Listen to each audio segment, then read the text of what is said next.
माझ्या आयुष्यात जेवढे नकारात्मक लोक होते ना ते सगळे दूर झाले आणि आज मी एकटी खंबीर आहे आणि महाराजांनी सिलेक्टेड माणसं असणंच गरजेचं आहे आणि लिटरली तेवढेच लोक माझ्या आयुष्यात ठेवलेत मी. बाकी मी सगळा पसारा काढून टाकलेला म्हणजे ऑटोमॅटिक गेला नाही. जाणारच पसारा इथे ठेवायला महाराजांना वेळ नाहीये सांभाळायला. त्यामुळे तुम्ही बी अलर्ट, कोणाला इथे राहायचं नाही नीट सेवा मध्ये राहा, नाही कधी उडाल कोण काय सांगू शकत नाही.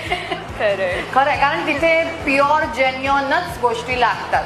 कुठेही छक्के पंजेगिरी करायचा विचारही मनामध्ये आणू नका आणि ते होणं नाही आपल्याकडे. आपण कुठेही चुकत नाही आहोत, आपण चांगल्या मार्गावर आहोत. मी एक उदाहरण देईल की आपण मोती आहोत.